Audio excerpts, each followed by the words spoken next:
14,000 feet above the Solomon Islands. August 7th, 1943. 12:21 hours local time. First Lieutenant Robert Hagen is flying a Lockheed P-38 Lightning at 285 miles per hour when a 20mm cannon shell from a Japanese Zero explodes against his windscreen. The plexiglass disintegrates. The canopy frame tears away. The slipstream hits him at 285 miles per hour. His goggles are ripped from his face. Fragments of plexiglass and metal enter both eyes. He cannot see. The P-38 continues flying straight and level because Hagen's hands are still on the control yoke and his feet are still on the rudder pedals. The aircraft does not know its pilot is blind. The throttles are set at cruise power. The trim is neutral. The Lightning will fly this way until the fuel runs out or until it hits something, whichever comes first. Fuel remaining, approximately 1 hour 40 minutes. Distance to base, 137 miles. Time required at current speed, 29 minutes. This is not a story about courage. This is a story about procedure, about systems, about what happens when a pilot loses the primary sense he relies on to keep an aircraft in the air. Vision is not optional in aviation. Every maneuver, every correction, every decision is made by referencing what the pilot can see, the horizon, the instruments, the ground, other aircraft. Without vision, the pilot becomes a passenger in a machine that still requires constant input to remain controllable. The strategic context is straightforward. In August of 1943, the United States is conducting operations in the Solomon Islands as part of the broader campaign to push Japanese forces northward through the Pacific. Guadalcanal has been secured. The focus has shifted to New Georgia and Bougainville. Air superiority over these islands is contested daily. American fighters fly patrol missions from Henderson Field on Guadalcanal, intercepting Japanese bombers and fighters attempting to strike Allied positions or supply their own forward bases.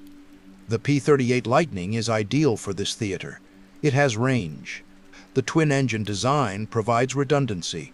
A pilot can lose one engine and still make it home. The cockpit is located in a central nacelle between the engines, giving excellent visibility in all directions. The armament is concentrated in the nose, 450 caliber machine guns and one 20mm cannon.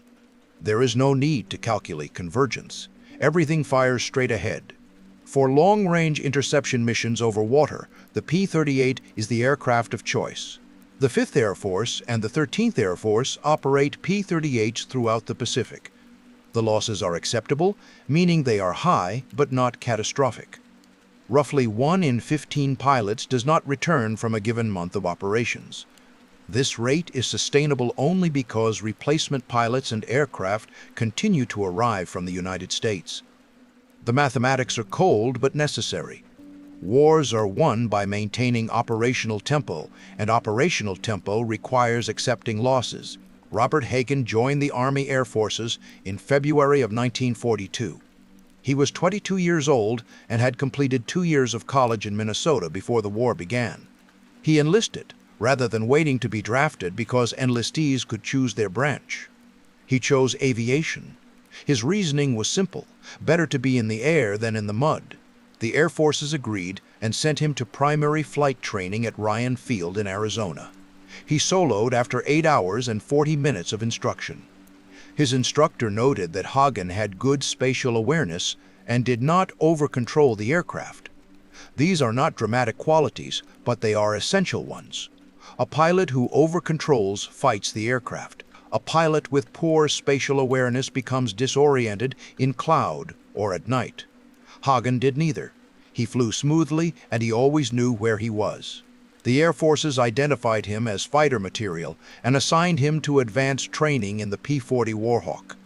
He completed training in December of 1942 and was assigned to the 339th Fighter Squadron, 347th Fighter Group. The squadron was equipped with P-38s and deployed to the South Pacific in April of 1943. Hagen arrived at Henderson Field with 23 other replacement pilots. Within 2 months, 14 of them were dead or missing. This was not exceptional. This was the attrition rate for fighter pilots in the Pacific in 1943. Hagen flew his first combat mission on April 19th. He was part of a 4-ship flight escorting B-24 bombers to Kahili Airfield on Bougainville. Japanese fighters intercepted the formation. Hagen fired at a Zero but did not observe any hits. The Zero broke away and disappeared into cloud. He returned to base with the rest of his flight. No one was lost. This was considered a successful mission. His second mission was less successful. The flight encountered a formation of 18 Japanese bombers escorted by 30 fighters. The P-38s engaged. Hagen fired at a bomber and saw smoke trailing from one engine. The bomber continued flying. He did not have time to confirm the kill because 2 Zeros were now pursuing him. He dove for speed, pulled up into a climbing turn, and lost them in the vertical maneuvering that the P-38 could sustain and the Zero could not. He returned to base alone. 2 pilots from his squadron did not return. By August, Hagen had flown 47 combat missions. He was credited with 2 confirmed kills and 3 probables. He was not an ace. Most fighter pilots were not aces. The notion that every fighter pilot shoots down 5 or more enemy aircraft is a statistical impossibility. The majority of kills are achieved by a small percentage of pilots. The rest fly their missions, engage when they encounter the enemy, and return home if the mathematics favor them. Hagen was part of that majority. He was competent, careful, and consistent. These qualities kept him alive longer than being aggressive. The mission on August 7th begins with a briefing at 0930 hours. The objective is a fighter sweep over Munda Point on New Georgia. Intelligence reports indicate Japanese fighters are operating from the airstrip. The mission is to destroy them in the air or on the ground. 12 P-38s will participate. Hagen is flying the number 3 position in the second flight. His aircraft is serial number 422222, which he has flown on 11 previous missions. The crew chief has reported no mechanical issues. All systems are operational. Takeoff is at 10:42 hours. The flight climbs to 15,000 feet and sets course northwest. Weather is scattered clouds with visibility 10 miles. The formation crosses the coast of New Georgia at 11:36. No enemy aircraft are visible. The lead flight descends to strafe the airfield. Hagen's flight remains at altitude as top cover. At 12:17, Japanese fighters appear. They are diving from above, 8 Zeros in 2 4-ship elements. The P-38s break formation. The engagement becomes a series of individual dogfights scattered across 5,000 feet of altitude and 20 square miles of sky. This is typical. Fighter combat is not organized. It is chaotic, fast, and over quickly. Hagen sees a Zero ahead and below him. He rolls inverted and pulls through into a steep dive. The airspeed builds rapidly, 300 miles per hour, 350, 400. The P-38 is heavy, and it accelerates quickly in a dive. The Zero is lighter and more maneuverable, but slower in the dive. Hagen closes the distance to 800 yards, then 600. His gun sight is tracking the Zero. He thumbs the firing button. The 450 caliber guns and the 20-millimeter cannon fire in a sustained burst. Tracers arc toward the Zero. He sees strikes on the fuselage and wing root. The Zero's engine begins trailing white smoke. Then the windscreen explodes. The sequence is instantaneous. A Zero, he did not see fires from his 5 o'clock position. The cannon shell strikes the windscreen at the point where the plexiglass meets the canopy frame. The explosion releases approximately 600 joules of energy in a radius of 6 inches. The windscreen shatters into hundreds of fragments traveling at supersonic velocity. The canopy frame, weakened by the blast, tears away under the aerodynamic pressure of 285 miles per hour of airflow. Hagen's goggles, not designed to withstand this kind of impact, are torn from his face and disappear into the slipstream. Fragments of plexiglass and metal enter his eyes. The pain is immediate and absolute. He closes his eyes reflexively. When he opens them, he sees nothing. Not darkness, not light, nothing. The optic nerve is sending signals to his brain, but the signals are meaningless. His vision is gone. The P-38 is still in a dive. Airspeed is now 420 miles per hour and increasing. The stick is neutral. The aircraft wants to continue diving because that is what aircraft do when the nose is pointed down and the throttles are at cruise power. If Hagen does not pull out, he will impact the ocean in approximately 18 seconds. He pulls back on the yoke. He does not know how hard to pull because he cannot see the altimeter or the artificial horizon. He pulls by feel. The G-forces build. His body presses into the seat. The aircraft groans. Metal flexes. The nose comes up. The dive levels off. He feels the G-forces decrease. The stick is centered. The aircraft is now flying level, or approximately level. He has no way to confirm this because he cannot see. The immediate problem is solved. He is no longer diving into the ocean. The next problem is navigation. He is somewhere over or near New Georgia. He does not know his exact position. He does not know his heading. The compass is in the instrument panel in front of him and he cannot see it. The sun would tell him direction, but he cannot see the sun. He has no visual references of any kind. His radio is still functioning. He keys the microphone and transmits, "This is Hammer 2-3. I'm hit. Canopy's gone. I can't see. Need vectors home." The response is immediate. The ground controller at Henderson Field acknowledges, "Hammer 2-3, Roger. Understand you are visually impaired. Transmit for bearing." Hagen holds the microphone button down for 5 seconds.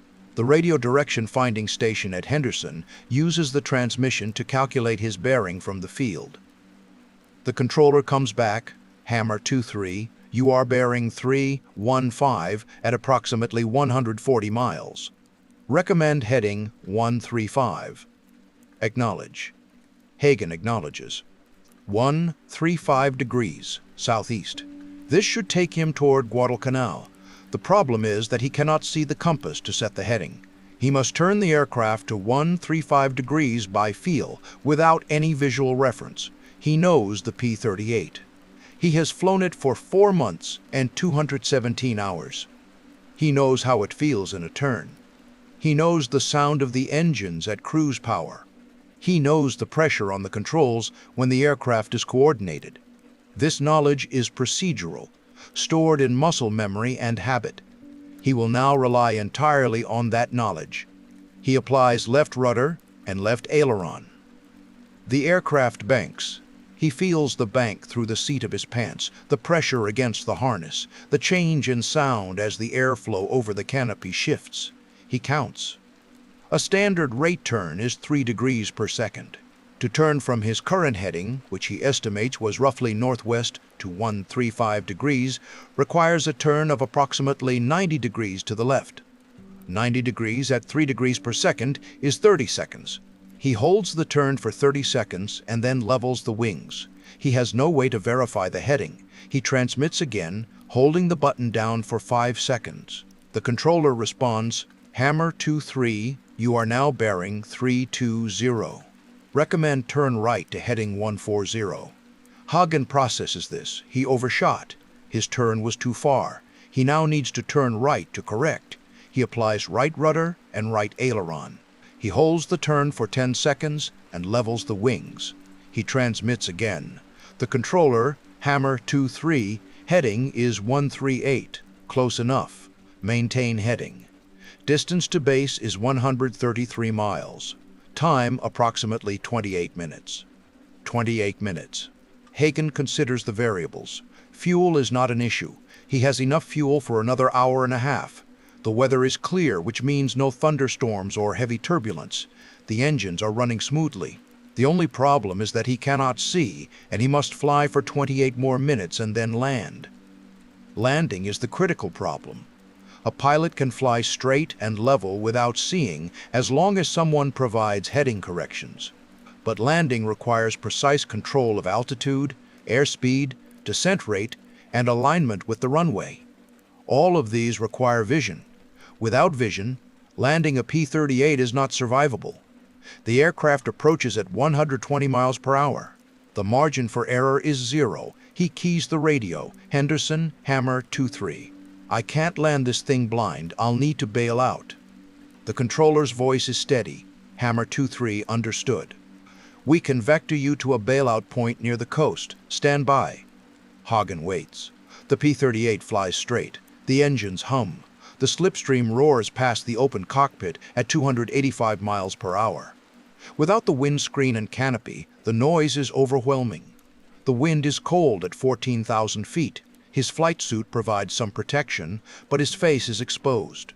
His eyes are tearing from the wind and from the fragments embedded in them. The tears stream across his temples and disappear into the slipstream. The controller comes back. Hammer 2-3, we have a proposal. We can talk you down. Our flight surgeon believes you may have some vision remaining. Can you detect light or shapes? Hogan opens his eyes. He sees nothing definitive. There is a sensation of brightness, a vague differentiation between lighter and darker areas, but no detail. He closes his eyes and opens them again. The sensation persists. He transmits, I can see light, maybe shapes, nothing clear. The controller, Hammer 2-3, that may be enough. We'll talk you through the approach. Do you want to try it? Hagen considers the alternative. Bailing out over water means deploying the parachute, hitting the water, inflating the life raft, and waiting for rescue. Rescue aircraft will launch immediately, but the ocean is large and a man in a raft is small. The survival rate for pilots who bail out over water in this theater is 63%. The survival rate for pilots who land successfully at base is 100%. The choice is between a guaranteed rescue attempt with a 37% chance of death versus an attempted landing with an unknown chance of death. He chooses the landing. He transmits, I'll try it. The next 24 minutes are a series of heading corrections. The controller provides constant updates. Hagen turns left, turns right, climbs slightly, descends slightly.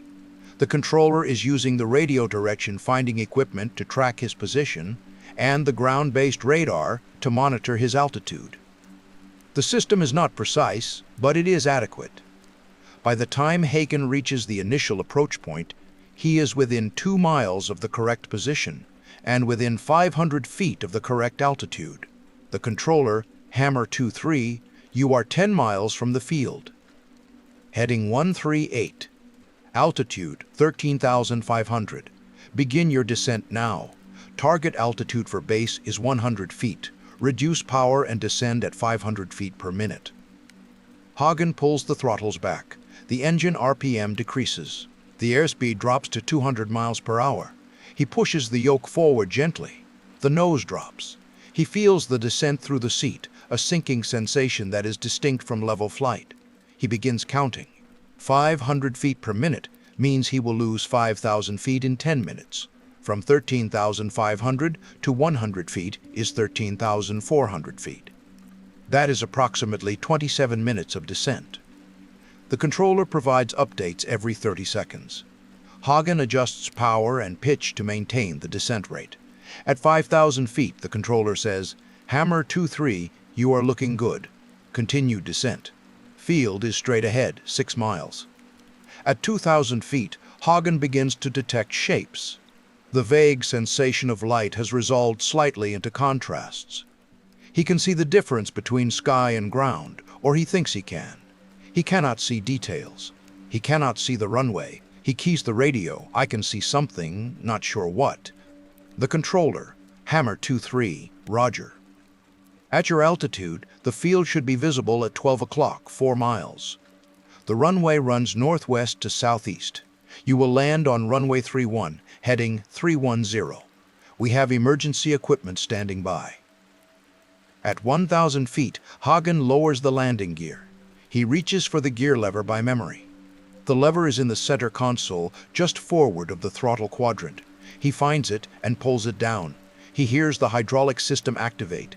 He feels the aircraft shudder slightly as the gear extends. 3 green lights should illuminate on the instrument panel to confirm the gear is down and locked. He cannot see the lights. He transmits, gear should be down. Cannot confirm. The controller, Hammer 2-3, we have visual contact. Gear is down. 3 green, continue approach. At 500 feet, Hagen can see the runway. It is not clear, but it is visible, a gray line against darker ground. He adjusts heading slightly to align with it. The controller provides corrections. Left 2 degrees, good, hold that heading. At 300 feet, he lowers the flaps. The flap lever is next to the gear lever. He moves it to the full down position. The aircraft pitches nose down as the flaps increase drag. He compensates by pulling back on the yoke and adding power. Airspeed is 130 miles per hour, 10 miles per hour above normal approach speed. He does not reduce power further because he cannot afford to stall. At 200 feet, the controller says, "Hammer 23, you are slightly right of centerline. Correct left 1 degree. You are looking good. 100 feet. 50 feet. Ease back on the yoke. Let her settle." Hagen pulls the yoke back gently. The nose rises. The airspeed bleeds off. 125 miles per hour. 120. He cannot see the ground clearly enough to judge his height. He is flying by the controller's voice and by feel. The controller says, 30 feet. 20. 10. Hold it, hold it, hold it. The main wheels touch. Hagen feels the impact through the seat. It is harder than a normal landing, but not violent. The aircraft bounces slightly, settles, and the nose wheel comes down. He is on the runway. He pulls the throttles to idle and applies the brakes. The P-38 decelerates, 100 miles per hour, 80, 60. The aircraft slows and stops. He has landed. The canopy is already gone, so he does not need to open it. He unbuckles his harness and climbs out onto the wing. His legs are unsteady. 2 corpsmen are running toward the aircraft. He sits down on the wing and waits. The corpsmen reach him and guide him to the ground. One of them examines his eyes and says something Hagen does not hear clearly. They walk him to an ambulance. He climbs into the back and lies down on a stretcher. The medical officer at Henderson Field examines Hagen's eyes and determines that the injuries are beyond his capability to treat. Hagen is evacuated by C-47 transport to the base hospital in New Caledonia the same afternoon. The ophthalmologist there removes 37 fragments of plexiglass and metal from his eyes and surrounding tissue. The corneas are lacerated.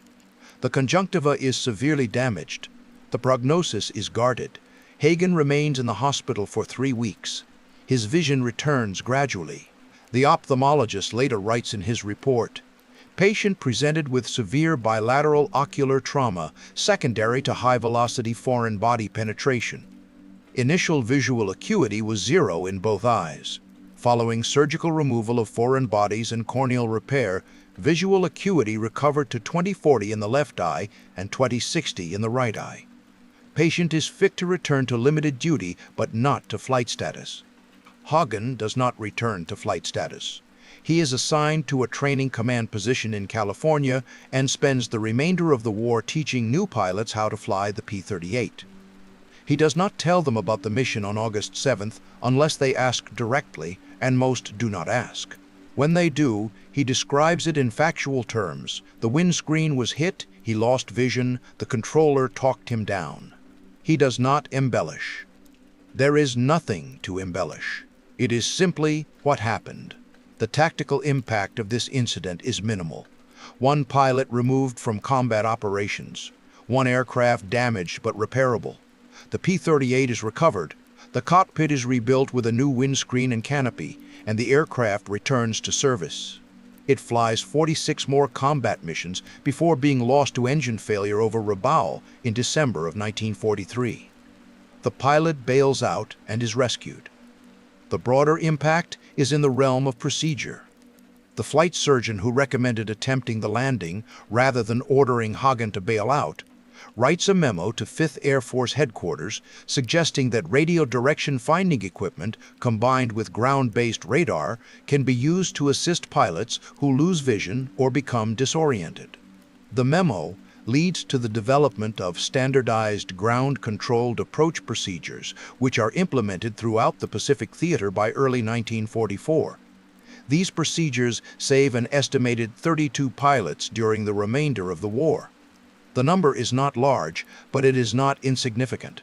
32 pilots represent 32 aircraft that did not crash, and 32 crews that did not die. In a war where every resource matters, this is a measurable contribution. Hagen is awarded the Distinguished Flying Cross. The citation reads, "For extraordinary achievement while participating in aerial flight on 7 August 1943. Despite severe injuries resulting in loss of vision, Lieutenant Hagen successfully piloted his aircraft to a safe landing through use of radio navigation assistance and exceptional airmanship." The citation is accurate, but it does not capture the specifics. Hagen did not exhibit exceptional airmanship in the sense of performing difficult maneuvers. He exhibited exceptional adherence to procedure and trust in systems. After the war, Hagen returns to Minnesota and completes his college degree. He works as a mechanical engineer for 37 years. He does not fly recreationally.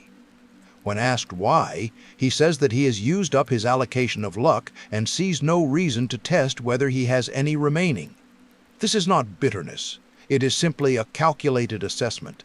He dies in 2001 at the age of 80. His obituary mentions his military service and his Distinguished Flying Cross.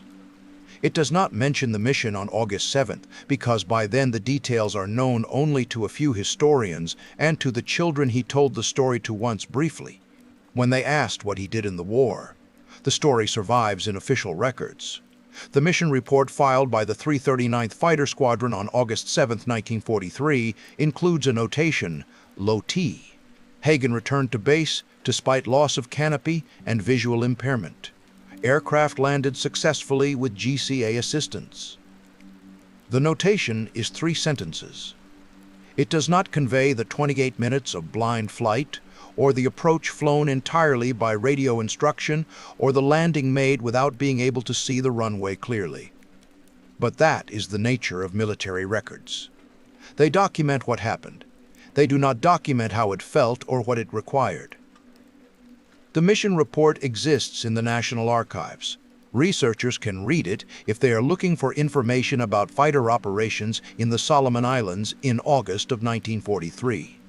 Most researchers are not looking for that specific information. The report remains unread. The P-38 that Hagen flew is not preserved. It was destroyed over Rabaul 4 months after he landed it, blind. No photographs of the specific aircraft are known to exist. The serial number appears in maintenance logs and mission reports, but there are no images. This is not unusual. Thousands of aircraft were destroyed in the Pacific, and very few were photographed individually. They were tools, and tools are replaced when they break. The Henderson Field runway where Hagen landed still exists, though it is now part of the international airport serving Honiara. The runway has been resurfaced many times.